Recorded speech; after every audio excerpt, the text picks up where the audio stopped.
Salve galera, sejam bem-vindos mais uma vez aqui ao canal do Professor Chagas e hoje para mais uma aula de Geohistória de Goiás. Se você ainda não é inscrito aqui no canal, se inscreve aí. Não esquece de apertar o sininho aí para receber todas as notificações das aulas que estão sendo postadas, de todas as notícias dos concursos que estão acontecendo tanto no Distrito Federal como em especial aqui no estado de Goiás, em Minas Gerais e atendendo a pedido agora também no estado do Tocantins. Se você já é inscrito, deixa aquele like, deixa seu comentário que eu terei o maior prazer de respondê-lo, tá certo? Então, galera, vamos lá para os nossos slides para a gente, hoje, nosso aulão aí de Geohistória de Goiás, um aulão completo, tá certo? Então, se prepara aí porque é muito conteúdo. Eu já ensinei para vocês aquele macete de quando a aula tiver muito grande, vocês ir lá naquela ferramenta do YouTube e acelerar lá, botar em 1.5, 2.0, para vocês poderem ter mais, consumirem mais conteúdo em menos tempo, tá certo? Então, pessoal, olha, nossa aula aí, realidade étnica, social, histórica, geográfica, cultural, política e econômica de Goiás. Conforme o nosso edital aqui, né, tá pedindo geografia e história de Goiás, aí que tem todos os passos, né, a formação econômica, de Goiás, né, a mineração, a agropecuária no século XIX e século XX, a estrada de ferro, a modernização, a modernização econômica goiana, as transformações econômicas como a construção de Goiânia e Brasília, industrialização, infraestrutura, enfim, tudo que seu conteúdo, tudo que o seu edital está pedindo, você vai ter aqui nessa aula, tá certo? É o suficiente para você responder qualquer prova, gratuitamente aqui no canal do Professor Chagas. Quero agradecer aí a todos os inscritos, né? Chegamos aí a uma marca histórica, mas continue se inscrevendo, tá certo? E eu quero apresentar para vocês também, galera, um nosso simulado aí. Você que vai assistir a aula e depois quer testar seus conhecimentos, nós temos um simulado com 100 questões, tá? Tudo já sistematizado, desde a formação do território goiano até a modernização, para você testar os seus conhecimentos. Qualquer coisa aí, se você quiser saber mais informação, você entra em contato aí com a Delma através do 9406-2320, né? Fala com a Delma. O nosso simulado custa só R$ 20 e você ainda participa. Sempre fazemos a live de revisão de todas as provas, tá certo? Então, ao adquirir o nosso material aí, você vai estar adquirindo tanto os simulados com mais 100 questões, como você vai participar aí do aulão de revisão, tá certo? Na véspera da prova. Então, galera, para começarmos a falar da geohistória de Goiás, primeiro temos que voltar ao período pré-colonial, né, que as bancas ultimamente estão cobrando desse período pré-colonial, né? Primeiro nós temos aqui o homem do Paranaíba, que viveu há cerca de 8, 7 mil anos atrás, né? Então, quando os colonizadores chegaram, aqui no nosso território já havia algumas nações indígenas, né, como os avascanoeiros, os tupis guaranis e os tapuias, que é uma forma pejorativa de chamar uns determinados índios. Então esse homem do Paranaíba é antecessor desses avascanoeiros e dessas nações indígenas. Ele é um homem primitivo, viveu ali na região próxima às margens do Araguaia, já manipulava cerâmica, já plantava, né? Ele não era só um caçador e coletor, ele já fazia uma espécie de agricultura rudimentar, tá certo? Então, se alguma prova perguntar para vocês se esse homem já fazia transformações na natureza ou se ele era apenas caçador e coletor, ele já fazia pequenas transformações na natureza, como a manipulação da cerâmica e uma espécie de agricultura rudimentar, tá certo? Então, passando disso, galera, nós vamos agora para o nosso período já para o período colonial, né? O período colonial nós sabemos que é desde a chegada dos portugueses, né? Primeiro com o Tratado de Tordesilhas, aí em 1492, quando o mundo novo aí, o mundo descoberto aí por Cristóvão Colombo, foi dividido ao meio aí, ficando toda essa parte a oeste de Cabo Verde aqui para Portugal e toda essa outra parte para Espanha. Então, em 1500, né, os portugueses chegam aqui ao Brasil.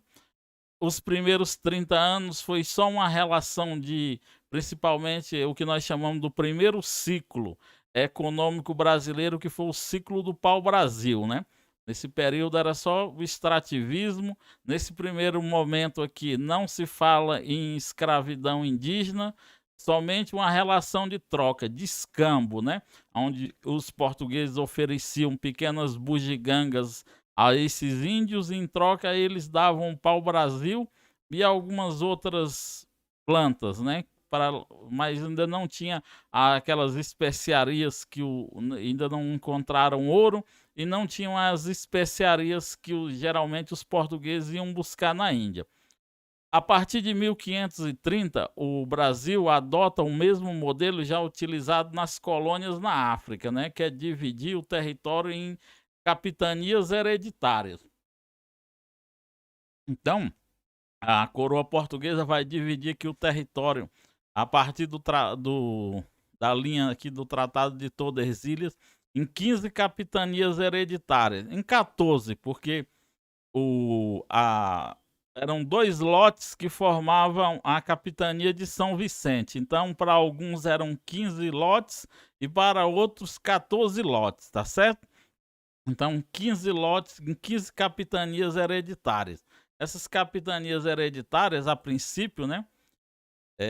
Então, a partir de 1530, vai chegar Martim Afonso de Souza, né? Que já vem com a colonização, já vem com a expedição, já não mais que as primeiras expedições que vieram, elas só patrulhavam a costa ali, onde hoje nós entendemos pelo Nordeste, né, o litoral do Brasil, para impedir, porque tinha algumas nações que não aceitavam o Tratado de Tordesilhas, em especial as nações como a França, a Holanda, a própria Espanha não respeitava também e invadia essas terras. Então, essas primeiras expedições, ela era uma espécie de expedição mais de policiamento, de proteção, ronda ostensiva, na linguagem de hoje.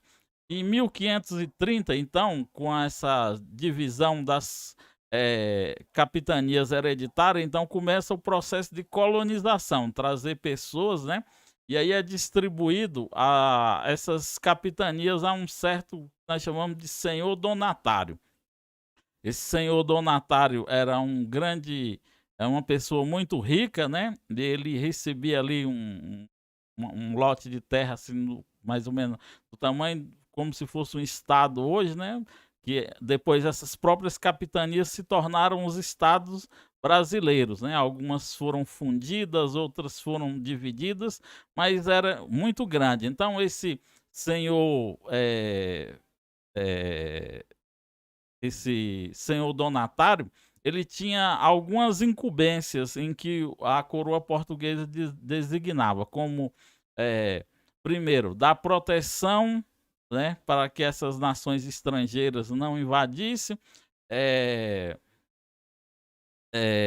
também não deixar com que outro tipo de religião se propagasse aqui nas terras, né, tinha que manter a fé católica, né, o senhor donatário tinha que garantir a manutenção da fé católica, né. Então vinha muitos ordens religiosas, e essas ordens religiosas iam catequizar tanto esses colonos como os índios, né. Então, o primeiro engenho de terra, o primeiro engenho de terra não, o primeiro engenho de açúcar vai ser implantado em São Vicente, 1534, aí Martim Afonso de Souza vai implantar então esse primeiro engenho de cana-de-açúcar. Esse primeiro engenho aí, ele não vai dar muito certo, porque a terra lá em São Vicente não estava muito, assim, a cana não se deu muito bem lá, mas vai prosperar bastante em Pernambuco, a cana, né. Então esses grandes latifundiários, né, o latifúndio que nós entendemos, é aquela a casa grande, a senzala, o engenho, tudo compartilhado, né, os escravos. Então, a partir de eles vão trazer a mão de obra africana, né, como, pra poder, fazer o trabalho pesado. Então vão vir os primeiros escravos aí, a mão de obra africana, para fazer. Então aí nisso inicia-se o segundo ciclo econômico, conforme a literatura, a historiografia chama, né, que é o segundo ciclo econômico, que é o ciclo da cana-de-açúcar.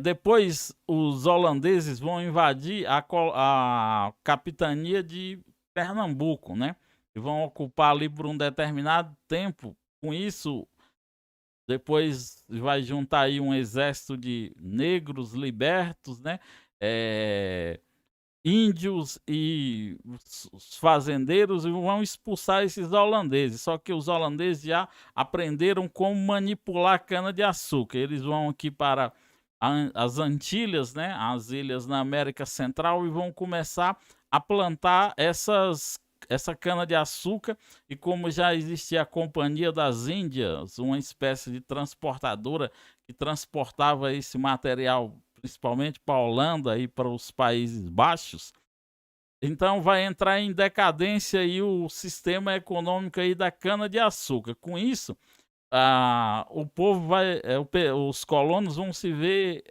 obrigados a procurar uma outra espécie de economia, uma economia alternativa. Então é com isso que, né, em 1690, em 1693, né, vai acontecer a descoberta do ouro em Minas Gerais. Essa descoberta, a principal, a principal vontade aí dos portugueses era já descobrir esse ouro, porque eles já sabiam que os espanhóis já tinham achado bastante ouro ali nas suas terras, né, aonde é o México, no Peru, no Chile, essa parte da América do Sul aqui, aonde nós chamamos da América Latina. Então, eles sempre estavam atrás desse ouro. E aí, em 1693, eles vão encontrar o ouro aí no território que hoje nós conhecemos por Minas Gerais. E o que isso vai gerar? Vai gerar grandes problemas sociais, porque vai migrar aí uma grande quantidade de pessoas de todas as partes aí do da colônia, né, e também do exterior. Quando o pessoal lá na Europa ficou sabendo desse ouro, então vieram muitos espanhóis, vieram franceses, vieram várias pessoas de outros estrangeiros. E aí começaram a explorar esse ouro, mas só que esse ouro eles já tinham sido descobertos pelos bandeirantes paulistas, né? Eles saíam de São Vicente. Só lembrando aqui que as primeiras bandeiras não foram somente as bandeiras de São Vicente. Essas bandeiras elas já faziam pequenas incursões aí ao interior do Brasil, partindo de várias localidades, né? Então, mas foram os bandeirantes paulistas que encontraram o ouro em Minas Gerais, em 1693.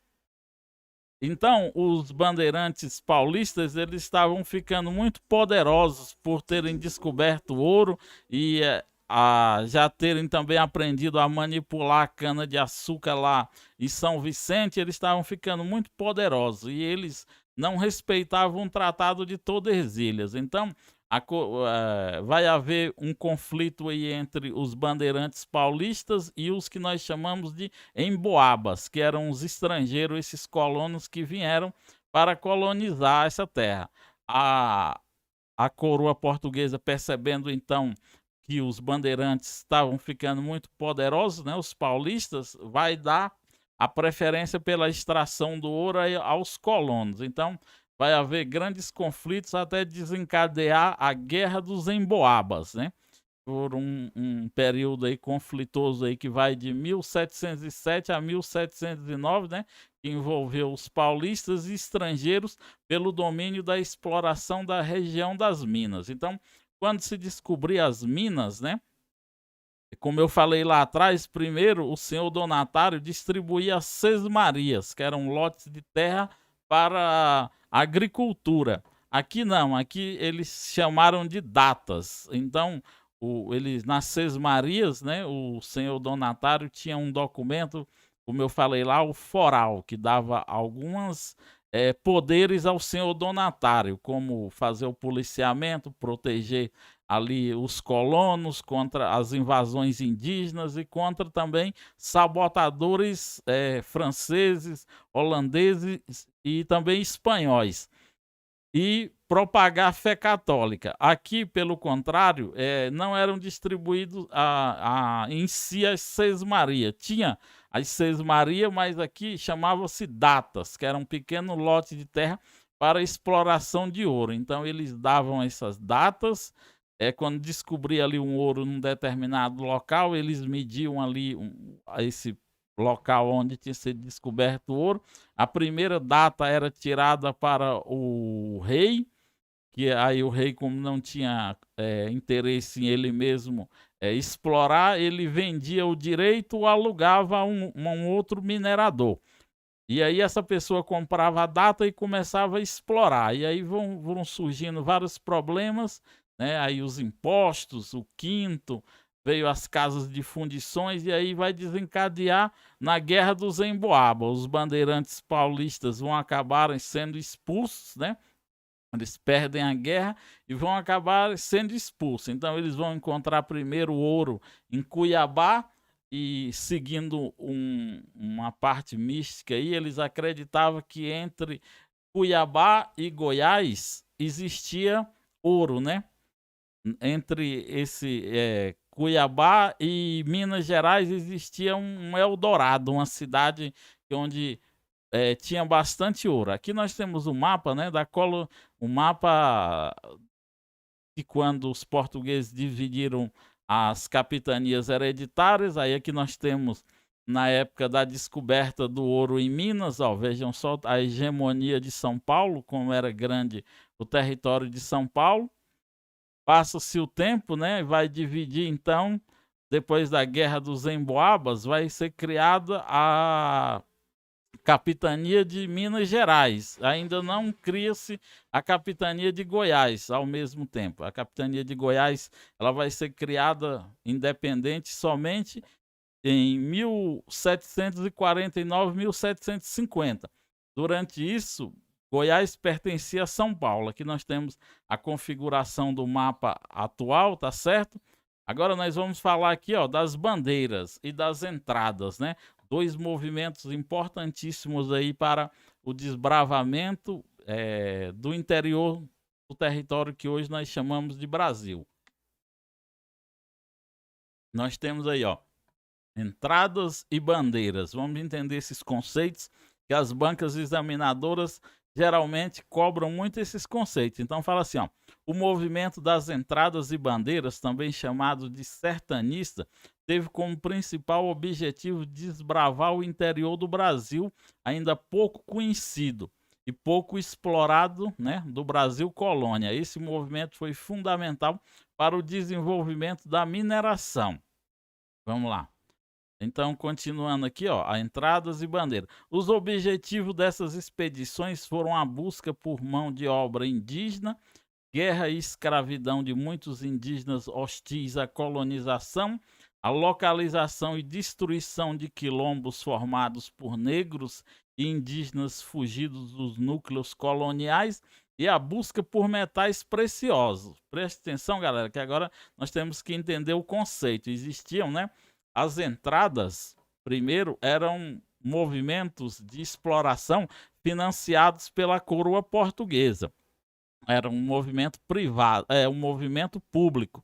Era um movimento público financiado pela própria coroa, que respeitava os limites do Tratado de Tordesilhas. Já os bandeirantes, eles não respeitavam o Tratado de Tordesilhas. Eles invadiam as terras espanholas, né, e entravam de mata dentro. E essas bandeiras, né, nós temos 3 tipos de bandeiras, né? E as bandeiras eram um movimento público, né? Ou público não, privado, né? As bandeiras eram um movimento privado. Então, você tinha dinheiro para investir em uma bandeira, não era barato, você tinha que ser já um cara bastante estabilizado financeiramente para poder pedir a autorização ao rei para adentrar o interior do Brasil, né, a coroa portuguesa. Não era assim bagunçado, você só chegava: "Ah, vou reunir uns homens e vou sair aí para fazer uma bandeira", não. Tinha todo um documento, né. Tinha um regimento que dava os poderes e nesse regimento estava escrito que tipo de atividade a sua bandeira ia fazer, né. Nós temos aqui a bandeira de apresamento, a bandeira de prospecção e a bandeira de sertanismo de contrato. É fundamental que você saiba todos os conceitos dessas bandeiras. Primeiro, a bandeira de apresamento, como nós já percebemos, já está falando de apresamento. Essa palavra já dá a entender que era aprisionar. Aprisionar o quê? Aí aqui, ó, nós temos aqui no nosso slide anterior, ó, busca por mão de obra indígena e guerra e escravidão dos indígenas hostis à colonização. Então, a princípio, não é a coroa proibiu, né, a igreja proibiu o aprisionamento e a escravidão dos índios. Depois a coroa dá um jeito e fala em guerra justa. Então, se durante essa bandeira algum indígena, os indígenas, as tribos indígenas atacassem a bandeira, então eles podiam fazer essa guerra justa e aprisionar. Nessa bandeira de apresamento não tinham só homens brancos, tinham negros e bastante índios de outras tribos que ajudavam os homens brancos contra as tribos que eram inimigas. Nós não podemos ser iludidos e acreditar que, conforme alguns nos fazem parecer, que aqui era tudo uma maravilha, não, aqui era guerra constante. Tinha guerra constante, principalmente entre os tupis contra os tupinambás, eram inimigos mortais. Então toda hora estava rolando guerra, eles mesmos já escravizavam uns aos outros. Então essa é a bandeira de apresamento, aprisionar e fazer guerra contra as tribos hostis à colonização. A bandeira de prospecção, quando nós vimos a palavra prospecção, nós lembramos de prosperidade. Então essa bandeira de prospecção, ela ia atrás de metais preciosos, como ouro, diamante e também as drogas do sertão, né, que são plantas, raízes que serviam para a cura de algumas doenças. E por último, nós temos a bandeira de sertanismo de contrato, que era uma espécie de mercenários. Eles eram contratados para capturar escravos, né, africanos fugidos das fazendas, dos latifúndios, e índios também que fugiram. Então, eles eram uma espécie de mercenário. Inclusive, essas bandeiras de sertanismo de contrato foram as mesmas que destruíram o Quilombo dos Palmares, né? A primeira manifestação de resistência contra a escravidão. Então, feito isso e entendido aqui as nossas formas de bandeira, vamos avançar aqui no nosso conteúdo. Então, Bartolomeu Bueno da Silva, né, o pai, ele, né, vai encontrar com os índios aí da tribo Guaiás, né, os Guaiás. Alguns historiadores falam até em lenda que esses índios aqui eles nunca existiram. Outros dizem que existiram, mas eles não habitavam aqui aonde era o território de Goiás. Porém, ficou conhecido como essa tribo, Guaiás, Guaiás. Então, ao avistar as índias ricamente adornadas com chapa de ouro, é aqui onde vai nascer o mito do Anhanguera, né? Quando ele coloca ali fogo em uma tigela, né? Coloca o álcool, né? A cachaça e toca fogo e ameaça os índios de tocar fogo nas nascentes dos rios, né? Deles ali, se eles não mostrarem onde ficam as minas de ouro. Então os índios ali vão se sentir ameaçados e aí vão acabar enganando o Anhanguera. Eles mostram só um pequeno local onde tem pouco ouro e aí é onde nasce o mito do Anhanguera, né? Que significa aí diabo velho, alma velha, né? Que é esse aqui, é o primeiro Bartolomeu Bueno da Silva, o Anhanguera pai. ele vai chegar aqui mais ou menos quase que 1600 e pouco, quase na época da descoberta do ouro em Minas, tá certo? O ouro que ele vai encontrar aqui vai ser um pouco ouro e ele vai seguir em diante aí, rumo mais ao Tocantins, ao norte ali, ao Pará. Esse é o Anhanguera pai, tá certo? Não confundam as coisas. E se de repente cair na sua prova dizendo que o Bartolomeu Anhanguera foi o primeiro bandeirante a chegar ao território onde hoje é Goiás, está errado, tá? Existe registro de várias bandeiras que já tinham passado aqui pelo o território goiano, tá certo? Primeiro a bandeira de Antônio, do Antônio Macedo, né, e eu não lembro agora o nome do cara, mas na frente eu falo para vocês. Vamos lá. Então, galera, então se perguntarem se a bandeira do Anhanguera foi a primeira, tá errado, tá certo? Aí então, né, já passando aqui para a gente ver o topônimo, né, que vai dar origem ao nome do estado. Inclusive, ainda esse ano, já isso aqui já foi objeto de uma prova aí, tá certo? Em Iporá caiu uma prova falando sobre isso aqui. O nome do estado, né, o nome do estado origina-se de uma denominação da tribo indígena Guaiás, que por corruptela tornou-se Goiás, né? O termo vem do latim, ou o termo vem do tupi, que quer dizer indivíduo igual, gente semelhante ou gente da mesma raça. Galera, printa a tela aí, ó, e decora isso aqui, que isso aqui também, ó, já foi alvo várias vezes, inclusive agora em 2022 já teve uma prova que cobrou isso aqui, tá certo? Então, olha aqui. Agora nós vamos falar do Anhanguera Filho, Bartolomeu Bueno da Silva Filho, o Anhanguera, né? Então ele aí juntamente com seu genro João Leite e o Domingos Rodrigues do Prado, né? Em troca de isenção e impostos aí pelas passagens dos rios da região por 3 gerações e outras vantagens, saem de São Paulo, né? São Vicente, em 1722 para descobrir as abundantes lavras de ouro aí em 1725, aos pés, né, às margens do Rio Vermelho, né, na cidade de Goiás. Então aqui, ó, continuando, o Anhanguera, como ficou conhecido, né, o Bartolomeu Bueno da Silva, que nós estamos falando do filho. Galera, naquela primeira expedição, em 1600 e pouco, o Anhanguera, filho, ele tinha apenas 12 anos. Ele estava acompanhando seu pai, né, nessa busca aí pelo ouro, e ele viu aonde foram encontradas ali aquela pequena porção de terra onde tinha ouro que os índios mostraram para o seu pai. Então, ele vai guardar isso na memória. Então, 40 anos depois, ele vai formar uma bandeira e sua própria bandeira e vem aqui, né? E aí ele vai conseguir encontrar bastante ouro, né? Como fala lá no slide anterior, abundantes lavras de ouro às margens do Rio Vermelho em 1725. 1724, porque em 1725 o Anhanguera ele vai voltar para São Paulo, né? Relatar lá para a coroa portuguesa que encontrou o ouro.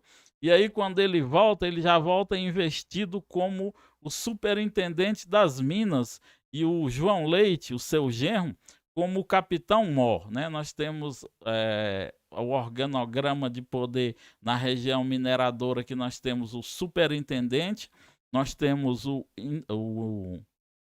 superintendente de Minas, nós temos o ouvidor-mor, que é o que faz o papel do juiz, o capitão-mor, que faz a segurança, que é o que comanda ali o exército. Nós temos um outro também, que é o que faz a parte de contábil, né? A parte financeira, como se fosse um secretário de finanças. Então, eles vão fundar aí primeiro o povoado da Barra, tá?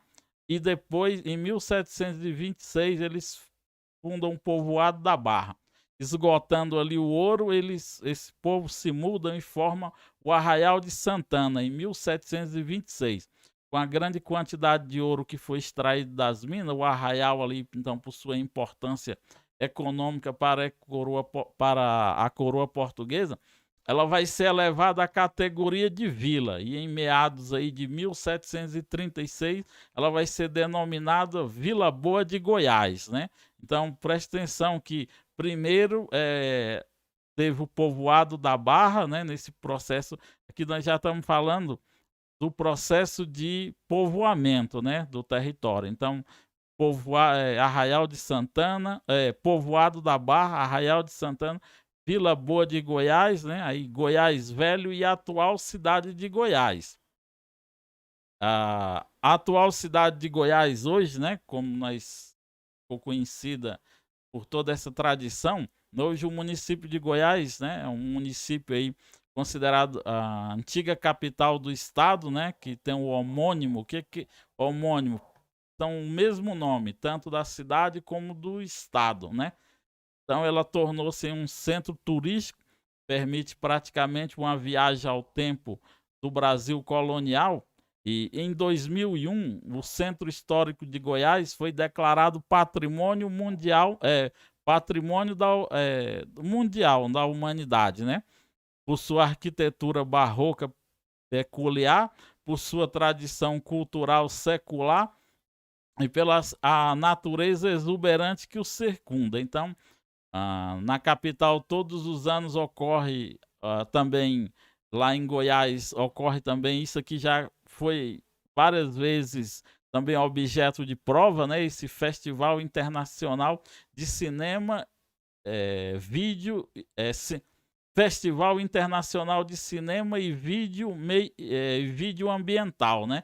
O famoso FICA, né? Que é o Festival de Cinema que acontece lá na cidade de Goiás. Então, preste atenção nessas informações. No ano em que a cidade de Goiás vai se transformar em patrimônio histórico da humanidade, e também nesse ano sobre esse festival internacional aí que sempre acontece na cidade de Goiás, tá certo? Então vamos prosseguir aqui. Então, no ano de 1749, Goiás ela ainda não existia, né? O território pertencia à capitania de São Paulo. Somente a partir dessa data é que surgiu a capitania de Goiás.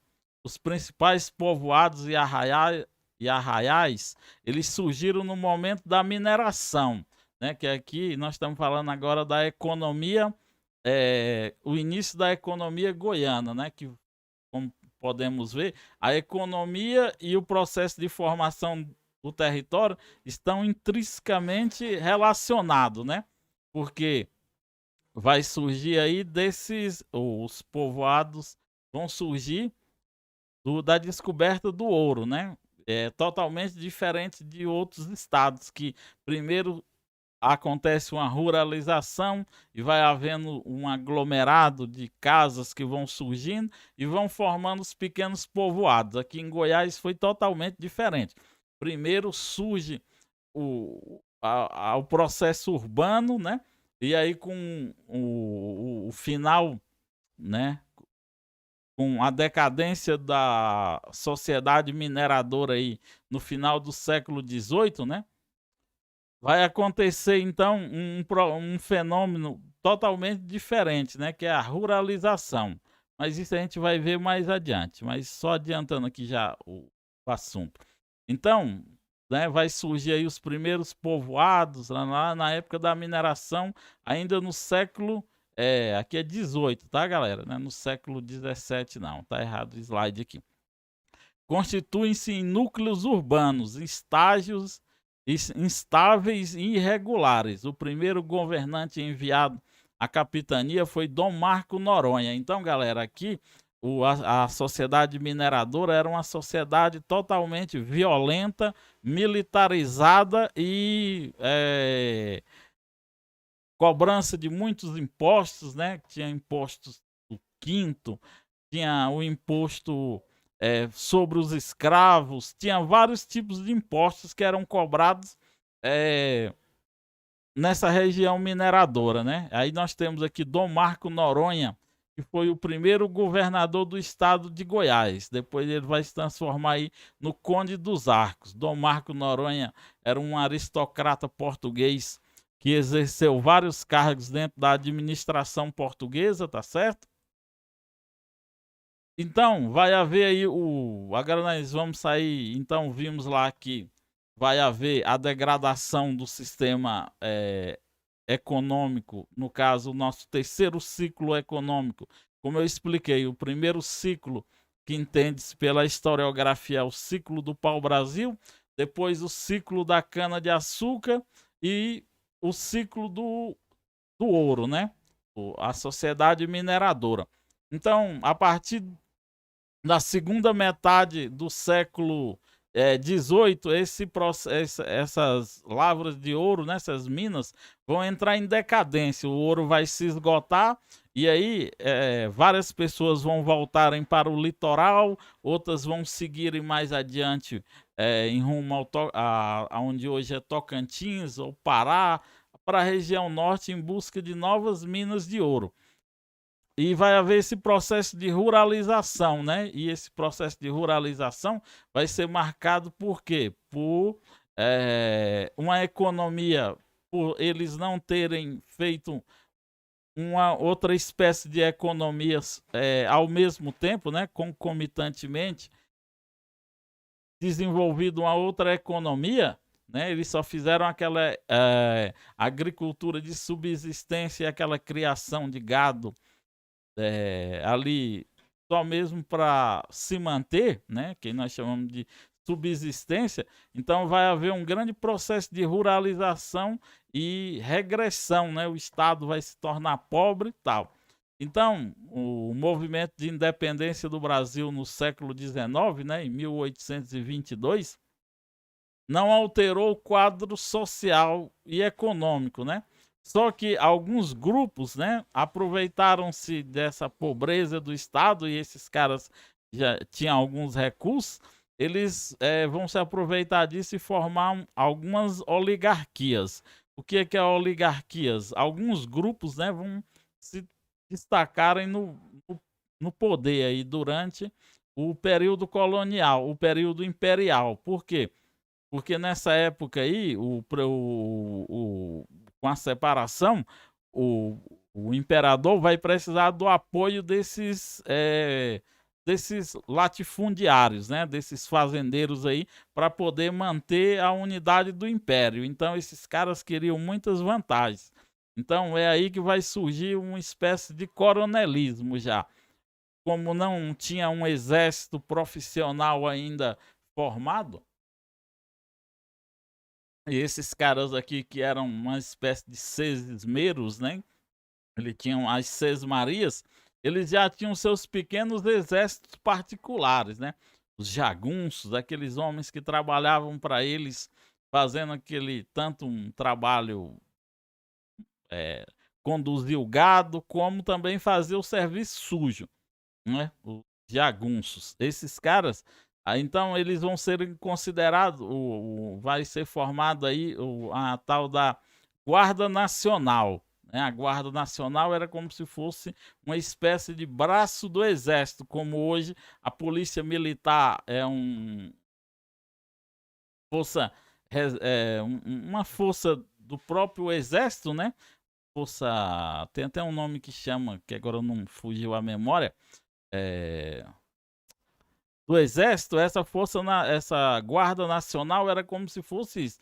Inclusive o exército não gostavam desses caras, porque eles não passaram pelas academias militares, né? Simplesmente por influência e por dinheiro, eles foram considerados aí os coronéis, né? Então tinha o uniforme, eles se vestiam conforme um padrão militarizado, né? Então, as principais famílias aí que se destacaram aqui em Goiás foram os Bolhões, os Fleuris e, por último, os Caiados, né? Que se destacaram aí no ano, na cidade de Goiás, né? Então, no ano de 1818, né, por Carta Régia de Dom João VI, a vila se tornou a cidade de Goiás, né? Como nós vimos lá. Depois, agora em 2001, né, ela recebeu o título de Patrimônio Histórico da Humanidade e tem o Festival de Cinema, ok?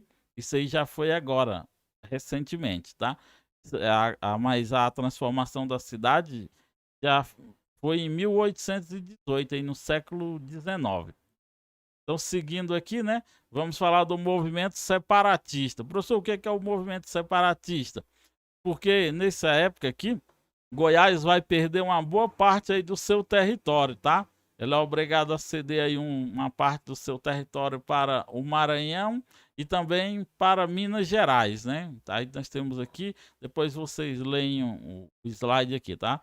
Então, aproveitando-se disso, houve em Portugal a Revolução Constitucionalista do Porto. Essa Revolução Constitucionalista foi uma revolução burguesa, a qual a burguesia, né, aproveitando ali a, as, as ideias iluministas, eles vão tomar o poder, né?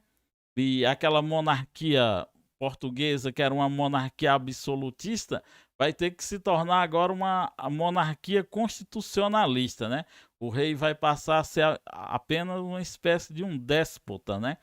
Vai ficar no poder somente para manter o título, mas aí vai ser nomeado um primeiro-ministro, que realmente é quem vai governar, e com isso vai haver um movimento separatista aqui na parte do norte de Goiás, né? Que eles queriam separar Goiás aqui, como hoje aconteceu depois, né? Aconteceu em 1988 com a Constituição, vai separar e criar o estado do Tocantins. Então essa ideia já vem desde essa época. Então para José Bonifácio é que vai fazer essa intermediação para que não haja essa cisão de Goiás, porque aquela parte lá do norte era negligenciada pelas autoridades. Tudo se concentrava aqui para o sul de Goiás.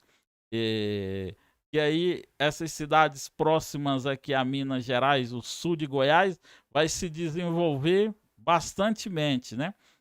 Com a criação de gado e já uma agricultura mais moderna e uma agricultura já com mais para exportação interna, né? Aqui dentro do Brasil.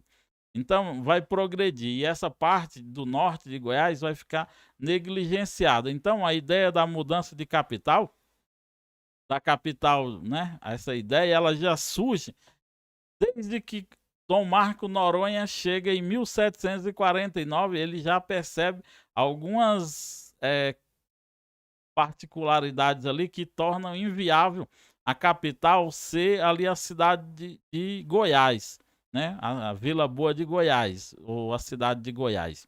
Então, pelo acesso, né, ele vê três aspectos ali que tornam inviável, que é a hidrografia, o clima e a topografia do ambiente. Então, em 1838 também cogita-se a possibilidade aí de transferir a capital da província, né?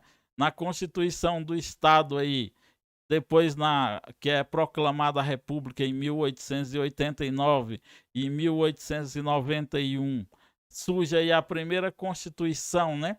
Tanto a Constituição do Brasil como a Constituição do Estado. Então já vem expresso aí no artigo 5º, né, da Constituição do Estado, a menção de transferir a capital da província para a parte norte do território, né, mais ao centro. Então essa ideia não é uma coisa nova que surgiu com Pedro Ludovico, já era uma ideia que vinha cogitando-se há bastante tempo. Então o plano levava em conta a necessidade de povoar as regiões próximas aos rios Tocantins e Araguaia, vincular-se com o projeto de um sistema de hidrovias, ao qual permitiria aí a ligação da província tanto ao norte, via Pará, quanto ao sul, via São Paulo. Então esse era o motivo aí que tinha esse projeto de transferência da capital. Agora, né, vamos voltar aqui a falar da formação econômica, né, do estado. Então, no século XIX, né, aí com a decadência do ouro, a maior parte da população local, né, passa, né, que era final, segunda metade do século XVIII, tá, galera? Tá aqui, segunda metade do século XVIII. É,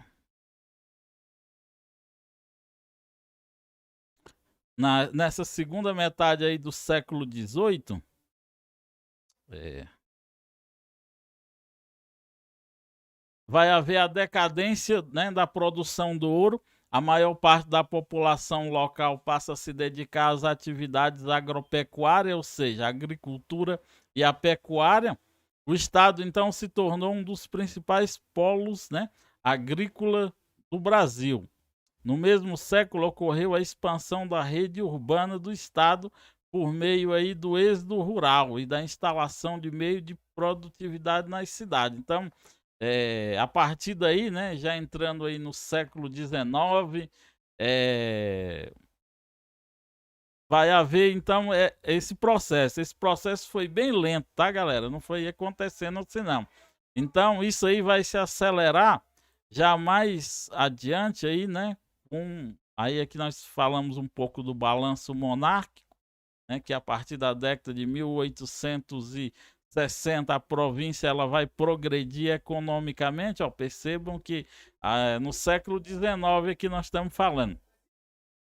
Devido ao crescimento do rebanho, né, e da agricultura, vai surgir aí os primeiros requisitos de indústria, né, relacionado ao couro, né, com a fabricação de tecidos também, e as primeiras indústrias aí no século XIX. Aí no período republicano é que vai acontecer de fato o progresso em Goiás, né? O primeiro, a república, né? Ela é dividida aí no primeiro momento de 1889 a 1930, que nós chamamos de República Velha, né? Que vai se intensificar o povoamento aí graças à atividade agrícola e à construção da ferrovia, que eu já expliquei, quem já assistiu outras aulas minhas, que eu até cito um trecho do Adam Smith que fala do como é que se diz? Oferta e demanda, né? Tipo assim, então não havia interesse desses produtores produzir em grande escala, porque não tinha como transferir esse material, não tinha como vender para outros locais, então outras localidades. Então eles ficavam vendendo essas coisas somente no local ali. Então não havia necessidade de produzir em grande escala. Então, quando chega aí a construção da estrada de ferro aí em 1911, né, começa os primeiros trilhos aí em Goiás, né? A estrada de ferro chega primeiro no Triângulo Mineiro, em Araguari. E aí essas cidades que ficam ali próximas ao Triângulo Mineiro, elas vão se desenvolver. Por quê? Porque elas começam né, a produzir em grande escala. Então agora tem demanda e oferta, né? Tem muito produtos para vender, então tem como vender muito produto, então a galera começa a criar demanda, né? Fazer o excedente de produção, como Marx chama, né? Produzir o excedente da produção para poder vender. Então essas cidades elas vão se tornarem muito ricas, né? Ali aquelas cidades que ficam no sul, no sudoeste goiano, aqui próximo ao Triângulo Mineiro, né? Cidades ali como Catalão, como outras cidades próximas ali ao Triângulo Mineiro. Então, essas cidades vão ganhar uma grande importância econômica, né? Então, aqui, ó, veja que a agricultura e a construção das estradas de ferro contribuiu para o desenvolvimento da região sul, sudeste e sudoeste do estado. Novos povoados, né? Eles vão surgindo aí próximo às linhas de ferro, né? As estações. Então, vão construindo os aglomerados urbanos aí próximo às estações e à linha do trem. Então vai haver, né, um grande povoamento, intensificação. E o seu marco mesmo, o auge, vai acontecer em 1930, né, com a Revolução de 30, né, quando Getúlio Vargas chega ao poder, né, vai haver a Revolução, três estados três estados aí inconformados, né, como eu já expliquei em outras aulas sobre a Revolução de 30, inclusive nós temos aqui no canal, que a Revolução de 30 vai ser não é um movimento popular, é um movimento de oligarquias, né? Existia naquela época, durante a República Velha, o chamada República do Café com Leite. Ou seja, São Paulo e Minas ficavam revezando na presidência, né? Um mandato, como naquela época não existia reeleição, ficava um partido no poder, um estado no poder, no outro indicava o presidente da província de outro, do outro estado, de São Paulo, no caso. Então, quando chega a vez de Washington Luiz indicar o presidente da província de Minas para ser o presidente da República, ele vai indicar Júlio Prestes, que era o presidente da província de São Paulo. Com isso, os estados aí de Minas, Paraíba e Rio Grande do Sul vão se juntar, juntamente com os tenentes que já teriam tentado dar um golpe em 1922, e alguns deles foram presos, outros exilados. Eles vão se juntar e tem um líder, Getúlio Vargas, um estanceiro, né, um fazendeiro, como se chama lá no Rio Grande do Sul, muito popular. Então eles vão colocar esse cara como chefe do governo provisório. Então Getúlio Vargas vai chegar ao poder em 1930 e vai ficar até 1945, que nós chamamos de Era Vargas. Essa Era Vargas, ela vai ser dividida em 3 períodos, né? Período primeiro, que nós chamamos do governo provisório, depois do governo provisório vem o governo constitucional, e depois do governo constitucional vem a ditadura, que nós chamamos de Estado Novo. Durante o governo provisório, né, Getúlio Vargas vai ficar postergando no poder, e com isso o São Paulo, né, vai ficar muito irritado porque ele não convoca as eleições, porque tudo isso tinha acertado que depois iam convocar uma nova eleição em Getúlio Vargas. Vai haver a revolta constitucional, né? Vai haver uma guerra civil no Brasil entre São Paulo e o governo federal. O governo federal vai acabar vencendo, mas politicamente ele vai sair derrotado. Então Getúlio Vargas vai revogar a Constituição de 1891 e promulgar uma nova Constituição, outorgar, né, uma nova Constituição. Ele vai convocar uma Assembleia Constituinte que vai promulgar uma nova Constituição. Essa nova Constituição, então, Getúlio vai ser eleito através do voto indireto, ele é confirmado como presidente, e aí vai acontecer uma sucessão de coisas que vão desencadear na ditadura. Mas continuando aqui em Goiás, só para vocês entenderem o contexto histórico. Durante esse período aí da República Velha, né, que vai surgir o coronelismo, né, que era aquelas que eu falei das famílias que chegaram ao poder ali em 1822, quando o imperador precisava de apoio para manter a unidade do país, né, do Brasil. Veja que o Brasil foi o único país que conseguiu manter unido. Toda a América do Sul virou vários países, né? Colômbia, Argentina, Paraguai, Uruguai e assim por diante. E somente o Brasil conseguiu se manter organizado. Alguns alegam que era por lealdade ao imperador, mas isso já foi provado que não. Por quê? Porque o imperador tinha forte apoio desses oligárquicos, que qualquer movimento separatista ou qualquer rebelião eles reprimiam rápido, não deixavam que esses movimentos separatistas se propagassem. Então, rapidão, eles eliminavam esses movimentos Até porque esses coronéis também não tinham interesse em uma mudança, assim, radical, porque aí eles iam perder os poderes, então era melhor que eles ficassem com o imperador. Não era só por lealdade, era por poder também. Então, em decorrência disso aí, né, vai haver o coronelismo. Aí vai falar assim, ó, em decorrência da agropecuária extensiva, formaram-se latifúndios. O que é latifúndios? Grandes fazendas, né? Esses latifúndios aqui já não são semelhantes àqueles latifúndios lá da, da era da cana de do ciclo econômico da cana de açúcar, né? Que já era totalmente diferente, mas esses grandes latifundiários, né? Eles tinham aí influência, né? Implicações econômicas, social no campo, parecido mais ou menos com o feudalismo, né? Então, esses clãs se formaram ao longo do período, eles dominaram a vida política, né? Então, naquela época, o voto durante a República Velha, o voto não era secreto.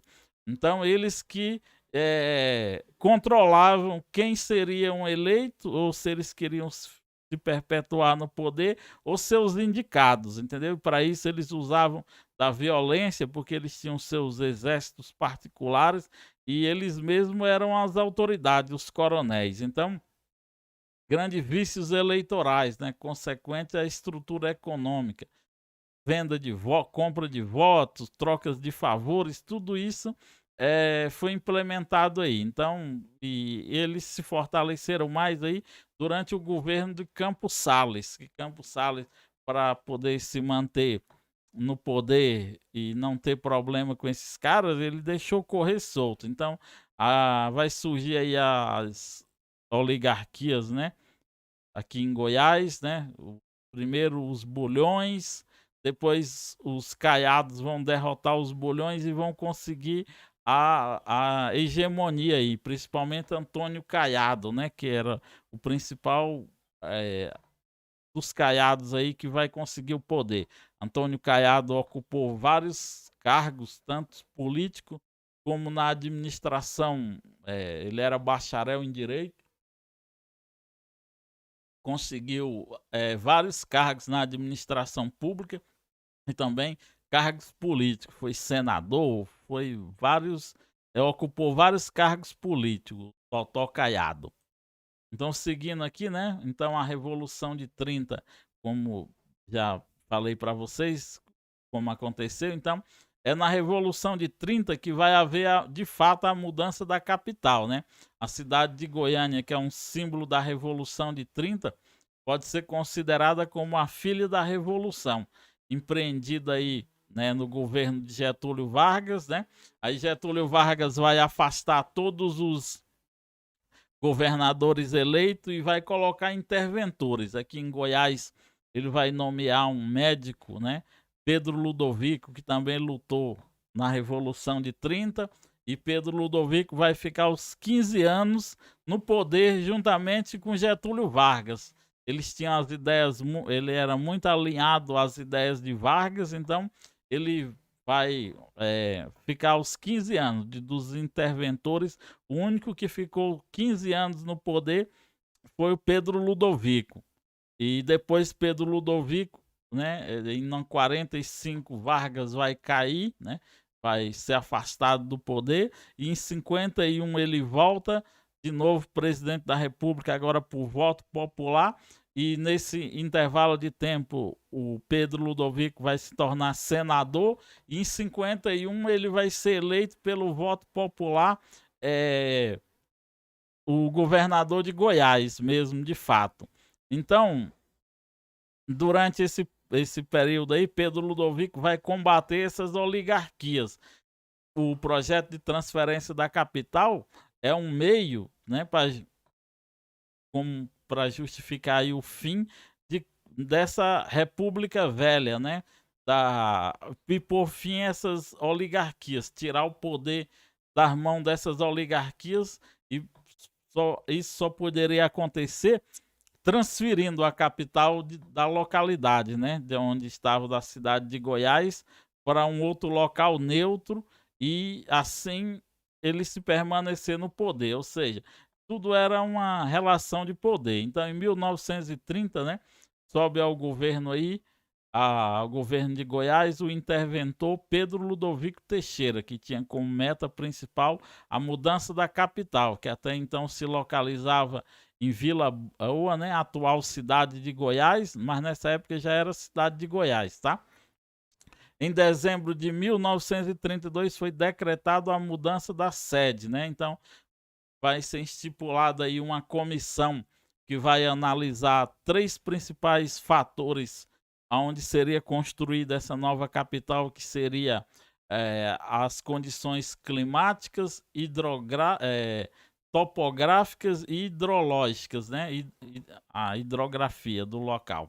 Então, eles procuravam isso. Vários locais foram apontados para receber a capital, como Silvânia, como Pires do Rio e algumas outras cidades, né?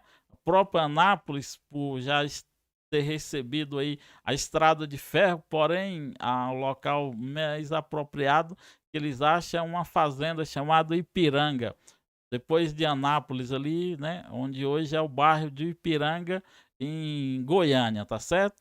Então a fundação da nova capital vai ocorrer em 1937.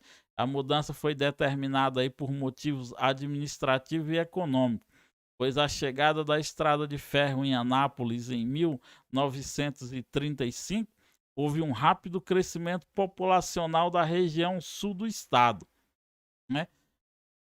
Que eu já expliquei para vocês que foram construindo vários povoados, várias cidades surgiram próximo às estações do trem aí, né?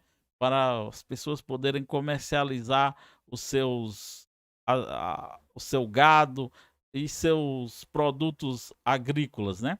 Então vai haver sucessivas migrações aí de nordestinos, mineiros e paulistas, fazendo com que a região centro-oeste se interligasse definitivamente à região sudeste, né? E essa é uma das políticas aí do governo Vargas através da Marcha para o Oeste, né? Que a Marcha para o Oeste é um dos assuntos mais cobrados em prova. Eu já tenho um vídeo aqui no canal que tudo que você precisa saber para gabaritar geohistória, que eu fiz um mapeamento e 76% das questões vão girar em torno aí do formação do território goiano, da economia goiana, da transferência da capital, né, no contexto da Revolução de 30, a marcha para o oeste e a modernização. 76% das questões vão estar centradas nesses 5 aspectos aí. O restante é que vai estar ligado aos aspectos físicos, né? A geografia do estado. Mas ultimamente as bancas estão cobrando, devido a esse boom da sustentabilidade, né? Só se fala em sustentabilidade. As bancas hoje em dia estão cobrando mais essa parte da aspectos físicos. É preciso que você conheça bem. Mais adiante a gente vai ver os aspectos físicos de Goiás, tá certo? Por enquanto nós estamos vendo a parte histórica. Então vai haver aí um grande crescimento populacional, né? Aí vai haver a separação, né, do território. Nós temos aqui a separação do Tocantins. Aqui nós temos a imagem do Palácio Araguaia, né, sede do atual governo do Tocantins, em Palmas. Então, em 1988, com a Constituição Federal de 88, né, já vai fazer essa separação. Dividir Tocantins, a parte norte de Goiás vai se tornar o estado do Tocantins e a outra porção continua como Goiás, a parte sul de Goiás, né? Parte central e sul de Goiás. Então, galera, isso aqui também é questão de prova. Inclusive, esse ano já teve provas sobre isso. As pessoas acabaram errando por causa do ano, tá? Então, memoriza aí, ó, 1988. Você lembra da Constituição Federal, que é com a Constituição que vai haver aí, então, essa separação, né? De fato, que não era uma ideia nova, já era uma ideia que veio desde 1818, com aquele movimento separatista que eu falei para vocês, que foi obrigado o José Bonifácio intervir para não haver a separação, ok? Então, superando aqui essa nossa primeira parte, agora nós vamos avançar para os aspectos físicos, né? Físicos, sociais, e outras partes aqui, né? Na geografia de Goiás.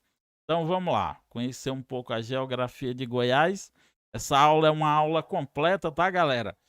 Por aqui você já vai responder 70% das provas, 60% das provas.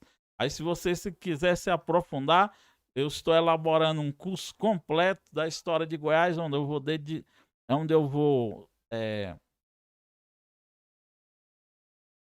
eu vou explanar aí cada assunto desse tópico por tópico.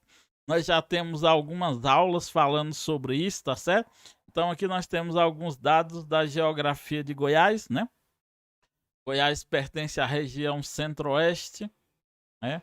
A capital Goiânia, né? Ele tem um território aí de 340.242 quilômetros quadrados, segundo o IBGE em 2019. A sua população, segundo as estimativas para 2021, galera, os dados que estão no IBGE ainda estão contando de 2010, porque ainda não houve o censo de 2020, né? Agora que o IBGE, que acabou a pandemia, o IBGE que diminuiu os casos, a pandemia está acabando, o IBGE está fazendo processo seletivo para poder fazer o novo censo, o censo de 2020, tá? Então esses dados aqui, por enquanto, são só estimativa. Então, o PIB de Goiás,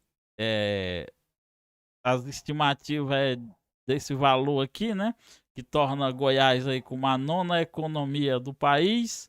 O PIB na renda per capita é de 29.732, e por isso aqui torna-se também a 11ª economia do país, né? Somente em 11 estados, em 10 estados, 11 estados tem uma renda per capita igual de Goiás. A densidade demográfica aí, conforme os dados aí, é de 17, habitantes por quilômetros quadrados, né? Quando divide a população pelo tamanho do território, então dá uma quantidade de 17,65 habitantes por quilômetro quadrado, né? Então ainda não é um populoso, porque para ser considerado populoso tem que ter no mínimo 100 pessoas vivendo por quilômetros quadrados. Essa era a estatística de 2010, né? Temos aqui o nosso clima, que é o clima tropical, né? Tropical. Quando chegar lá eu vou explicar algumas coisas também. E nós temos aqui, ó, o estado de Goiás está localizado na região centro-oeste do Brasil e faz divisa com os estados. Ó, presta atenção, galera. Isso aqui também já foi alvo na última prova de Rianápolis. Perguntou sobre quais os estados faziam divisa. Eu já expliquei isso aqui. Os países, eles fazem fronteira aqui uns com os outros. Os estados, eles fazem divisa aqui com os outros estados internos. E os municípios fazem limites uns com os outros. Então, os estados que fazem divisa aqui no estado de Goiás são Mato Grosso, Mato Grosso do Sul, Tocantins, Minas Gerais e Bahia. Nessa prova de Rianápolis, considerou só isso aqui.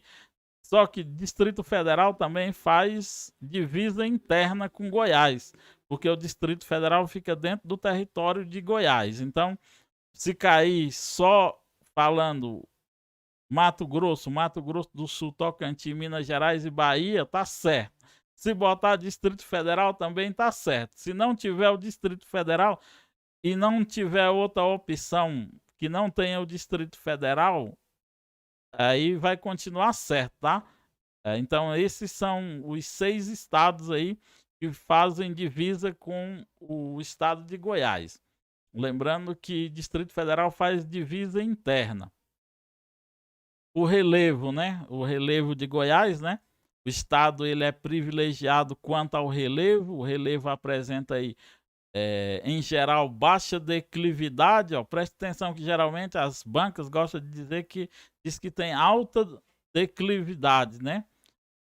E, e também a banca diz que impede a ocupação e muito, com isso prejudica muito, influindo as condições climáticas, tá? Depois vocês leem o slide todinho, mas a principal coisa que a banca vai explorar é essa parte aqui, que ela vai dizer que tem alta declividade e que isso impede a ocupação do território, tá certo?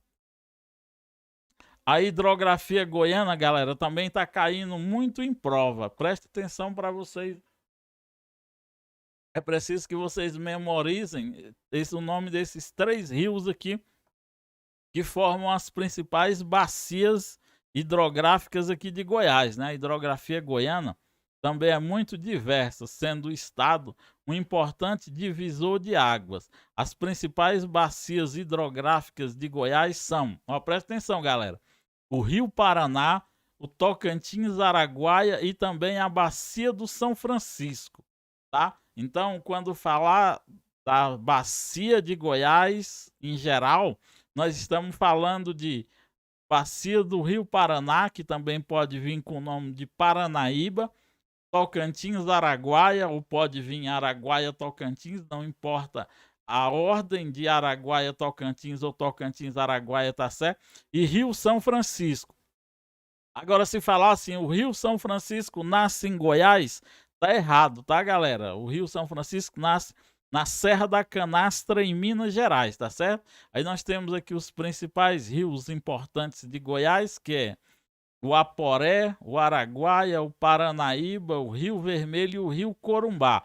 E são esses rios aqui que seus afluentes vão despejar nesses rios aqui, que vão formar essas bacias hidrográficas aqui. Essas bacias, às vezes, né, principalmente essa do Paraná, ela vai banhar vários estados, assim como a do Tocantins e a do Rio São Francisco também, tá certo? O clima de Goiás, ó, fala aqui, ó, é tipicamente tropical, marcado por 2 estações. Quando o clima é tropical, galera, isso aqui é o que cai na banca, ó. Ele é marcado por 2 estações bem definidas, tá? Se falar que não é definida, alguma coisa assim, tá errado. É isso que a banca vai usar. Então esse trechinho aqui, ó, é de importante é bastante importante vocês memorizarem, porque as bancas sempre vão usar esse trechinho aqui, tá? Então ela é marcada por 2 estações bem definidas, uma quente e uma úmida, né? Mais amena e seca. Mas o clima de Goiás tem um outro clima, que é o tropical de altitude. Algumas cidades como Anápolis, Cristalina, Lusiânia, algumas cidades do Distrito Federal, por elas estarem bem elevadas ao nível do mar, elas são mais frias, então ela é chamada clima tropical de altitude. Então, se vier aqui falando assim, Goiás é um estado predominantemente ou totalmente tropical, tá errado. Então, se falar tipicamente, predominantemente tropical, tá certo. Agora, se falar que é exclusivamente tropical, que é unicamente tropical, aí vai estar errado, tá? Já a vegetação do estado é composta pelo cerrado. Também está caindo muita questão sobre isso, né? O estado de Goiás contempla uma das maiores diversidades aí da fauna e flora do Brasil. Nós vamos ver aqui, ó.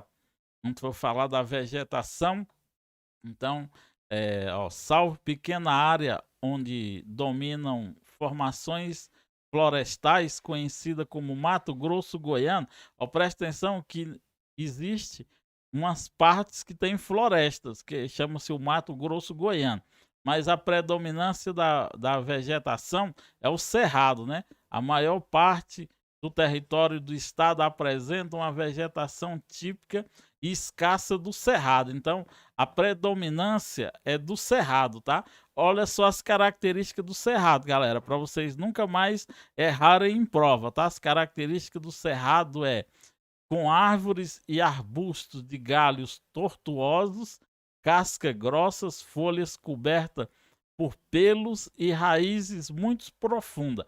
Geralmente a banca vai usar essas palavras aqui, né? Que inclusive na uma das provas de Goiânia caiu falando sobre isso aqui quando Saint-Hilaire vai fazer um relato sobre Goiás. Ele fala justamente essas características aqui. Quando ele olha, ele está em Lusiânia e ele vai fazer a descrição aí, a descrição do cerrado, né? E ele faz justamente mais ou menos parecido com isso aqui. E também o cerrado é o segundo maior bioma brasileiro, né? E da América do Sul. Somente depois do Amazonas que ele perde, né? Para a floresta amazônica, mas o restante é isso aí. Então essas são as principais características aí do cerrado, tá certo, galera? Vamos lá, vamos avançar que é muito conteúdo. Agora nós vamos falar, galera, ó, aqui do mapa, né, das regiões goianas, né? Então, Goiás, a princípio, era formado aí por mesorregiões, né? Então, nós tínhamos aqui as mesorregiões, nós tínhamos o norte de Goiás, o leste de Goiás, centro goiano, noroeste de Goiás, sul de Goiás, que é aquela onde as cidades prosperaram, né? E se tornaram e tomaram a hegemonia e o poder da cidade de Goiás, e essas cidades se tornaram mais importantes, que vai justificar a transferência da capital. Hoje vai haver uma mudança, não, então nós tínhamos 5 mesorregiões, que eram essas aqui. Então hoje não são mais mesorregiões, hoje nós temos regiões intermediárias, tá? Olha aqui, ó. A divisão geográfica de Goiás. O estado de Goiás, ela possui 246 municípios. Isso aqui também direto cai em prova, tá? É uma pergunta boba, mas muitas pessoas acabam errando. Eles estão divididos em regiões intermediárias, regiões imediatas. Essa divisão ela foi atualizada pelo IBGE no ano de 2017, com base em diferentes critérios de regionalização geográfica. O estado de Goiás hoje possui 6 regiões geográficas intermediárias e 22 regiões geográficas imediatas. Ó, presta atenção que antes eram mesorregiões. Mesorregiões são descritas assim, ó, centro goiano, leste goiano e tal. Já as regiões geográficas intermediárias, elas vão pegar uma ou duas cidades grandes e vão usar como base. Então nós temos aqui, ó, a região imediata de Goiânia, de Itumbiara, Rio Verde, São Luís de Montes Belo e Iporá. Aí nós temos a nossa quinta, que é Porangatu e Uruaçu, e nós temos a sexta região, que é a de Lusiânia e Águas Lindas. Isso aqui é até legal para você que vai fazer os concursos aí para Polícia Militar, Polícia Civil, SEDUC, você saber em qual região você se inscrever, para acabar você não se inscrever na região errada e quando você for lotado, você vai para um lugar bem longe da sua casa, ok? Então, a demografia de Goiás, né? Quando nós falamos de demografia, estamos falando de população, né? Estamos falando de modernização. Os pilares da modernização, eu já expliquei para vocês, são a agricultura, a demografia e a urbanização. Então, um dos princípios aí, ó, a demografia. O estado de Goiás é o mais populoso da região centro-oeste. O seu crescimento demográfico está diretamente relacionado com o processo de expansão urbana vivenciado pelo estado ao longo do século XX, por meio da construção da cidade de Goiás e também a instalação do Distrito Federal. Olha só, galera, a banca vai perguntar desse mesmo jeitinho aqui, né? Aí você tem que também decorar essa partezinha aqui, porque muitas questões vão vir eles cobrando justamente essa parte aqui. A maior parte da população goiana é formada por descendentes de imigrantes brasileiros que povoaram a região, em especial paulistas e mineiros. nas outras aulas minhas mais separadas por tópico, eu expliquei que durante essa Getúlio Vargas não queria que fizesse como fez na região sul, que deram as terras para estrangeiros, né, alemães, italianos e vários outros povos. Então aqui ele queria que fosse povoado por brasileiros mesmo. Então ele incentivou, fez uma política muito forte de propaganda para virem muitos brasileiros mesmo aqui para essa região. Então, na atualidade, o estado apresenta um crescimento demográfico constante, junto com bons índices sociais e de desenvolvimento urbano. A maior cidade de Goiás em população é a capital estadual, que possui hoje já superou 1.500.000 habitantes, né? E nós temos a região metropolitana de Goiânia, que também já passou de 2.400.000 habitantes, além da capital e outras cidades populosas locais, com mais de 100.000 habitantes. Ó, presta atenção, galera, essas cidades com mais de 100.000 habitantes que também eles geralmente gostam de cobrar em prova. Então, Aparecida de Goiânia, Anápolis, Rio Verde, Águas Lindas, Lusiânia, Valparaíso, Trindade, Formosa, Novo Gama, Senador Canedo, Catalão, Itubiara e Jataí são as principais cidades com mais de 100.000 habitantes. Sobre a economia de Goiás, né? Nós temos aqui, ó, o estado de Goiás, ela é um importante polo agropecuário do país, sendo o setor primário o mais representativo da economia estadual. Eu já expliquei também em outras aulas o que é o setor primário, secundário e terciário. Vamos lá fazer uma revisão. O setor primário é o setor de produção de matéria-prima, tá ligado mais à agricultura, à agropecuária, né, a agropecuária em geral, né, a agricultura, a pecuária e o extrativismo. O segundo setor está relacionado mais às indústrias, tá?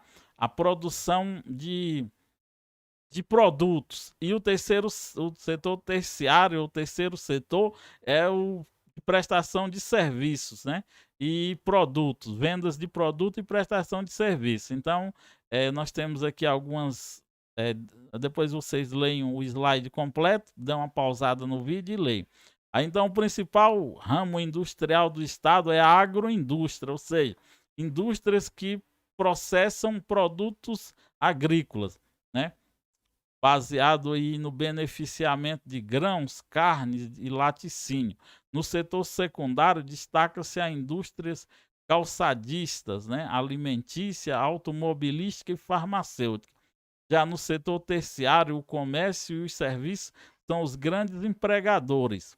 Salienta-se que o turismo também, muito praticado nas cidades históricas e em regiões com águas termais, o setor turístico também é um importante gerador de riquezas para a cidade de Goiás. Então, no que se refere à economia, aqui o nosso principal são as principais fontes, né, que econômica aqui do estado, né, que vai levantar o PIB aí do estado. Sobre o governo, né, os poderes, né? Aí nós temos aqui, nós sabemos que a nossa forma de estado é a federação, né? A federação ela é composta aí por os entes federativos, que são a União, os estados, o Distrito Federal e os municípios. Então e nós temos o princípio da separação dos poderes também, né? Que temos os poderes legislativo, judiciário e executivo. Somente os municípios não possuem poder judiciário próprio.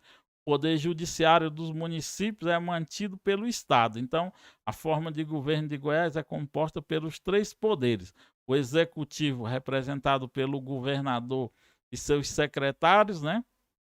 O judiciário compreende as unidades da justiça do estado, já o legislativo é representado pela Assembleia Local, né? A LEGO, Assembleia Legislativa de Goiás. O estado possui ainda 41 deputados estaduais, isso aqui também é importante vocês até para a vida mesmo, decorar. Já em nível federal, 17 deputados federais e 3 senadores, ok? Nós temos aqui as características da bandeira de Goiás, ó. Tem um retângulo azul com 5 estrelas, uma pequenininha e com essas listras verticais, horizontais, né?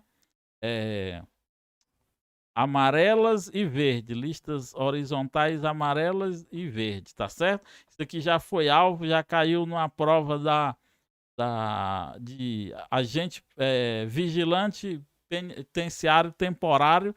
A galera em peso errou porque não sabia descrever as características da bandeira, ok? Nós temos aqui sobre a infraestrutura, né? O estado de Goiás possui uma boa infraestrutura de transporte, energia, telecomunicação e serviço, o que permite o desenvolvimento de diversas atividades pela população. Ó, isso aqui, galera, o principal modal. O que é modal, galera? Não é o polo de moda de Aparecida de Goiânia. Modal está se referindo a transporte. Então, o principal modo de transporte aqui, hoje em dia, é o rodoviário, tá? Getúlio Vargas, ele não priorizava as ferrovias, né? Agora que está voltando aí com a ferrovia Norte-Sul, estão restaurando várias ferrovias aí que há muito tempo estavam desativadas. Então, o principal modo de transporte é o rodoviário, tá? O sistema de educacional, o sistema de abastecimento da água e energia é abrangente, né? E nós temos os principais distribuidores de água e energia. Nós temos a Enel e a Saneago, né? A rede de educação tem crescido bastante, né? A criação de novas unidades públicas de ensino superior, né? Criação dos IFG, né? Os Institutos Federais Goianos e a sede, as próprias, a UEG abriu várias outras unidades em outras cidades, então tem crescido bastante. Na parte de saúde, né, os hospitais, maternidade, então a infraestrutura de Goiás são ineficientes devido à gestão, mas em termos de capacidade tem bastante, poderia ser bem melhor, né, se não fosse uma gestão ineficiente. Agora nós vamos falar da cultura goiana, tá, galera? Aqui também, isso aqui está sendo alvo direto de questão de prova, né? Nós temos aqui, ó, as Cavalhadas de Pirenópolis, né? Que representa a vitória dos cristãos sobre os muçulmanos na Península Ibérica. Nós temos a festa de Nossa Senhora do Rosário em catalão, as congadas, né? Que é o sincretismo religioso, quando se mistura cultura afro com catolicismo. Nós temos a procissão do fogaréu na cidade de Goiás e temos também a festa do Divino Pai Eterno em Trindade, Goiás. Galera, uma outra coisa que eu quero que vocês prestem atenção, porque em Perinópolis tem a festa do Divino Espírito Santo. Então, quando falar a festa do Divino Espírito Santo, estamos falando de Perinópolis. Quando falar Divino Pai Eterno, estamos falando de Trindade, Goiás, ok? Uma observação aí que a galera tem, às vezes se confunde e acaba perdendo a questão. Então, ó, a cultura goiana tem como influência o meio rural e os ritos religiosos. São manifestações culturais importantes de Goiás. As cavalhadas e a festa do Divino, aqui é o Divino Pai Eterno ou Divino Espírito Santo, realizado em Pirenópolis. Há também vários festejos religiosos realizados em cidades do interior goiano. Temos o carnaval, né, que eu já expliquei que é uma festa profana.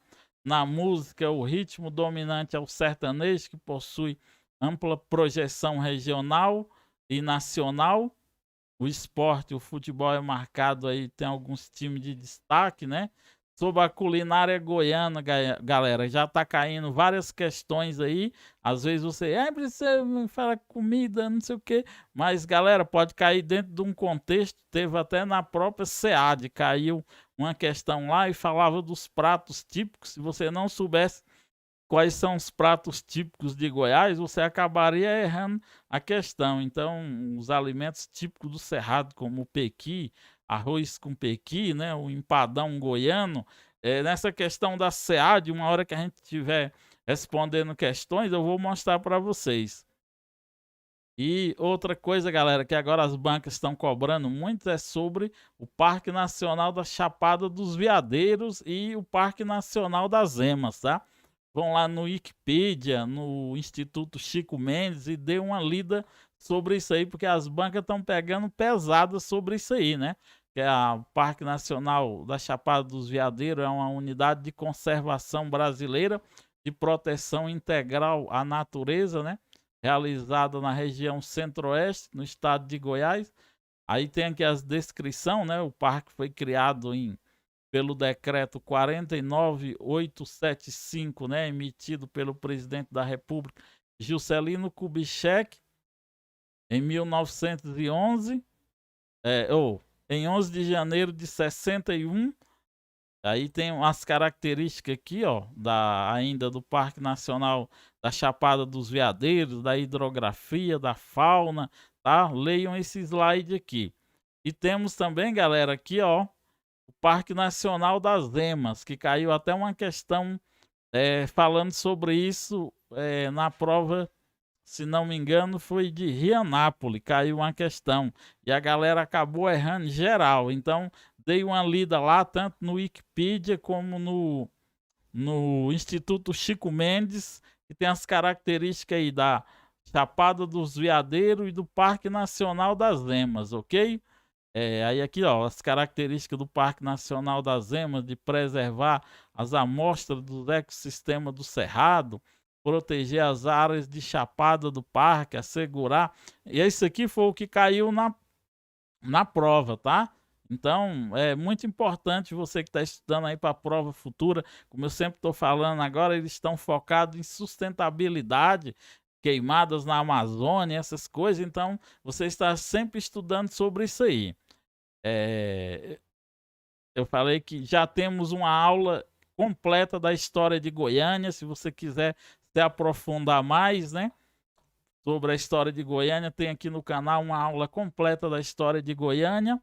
E aqui, galera, nós temos os principais fontes de onde tiramos todas essas informações, o compilado dessas informações para compor esse vídeo, tá? O Mundo Educação, Domínio Público, InfoEscola, Wikipedia, Instituto Mauro Borges e Instituto Chico Mendes, ok?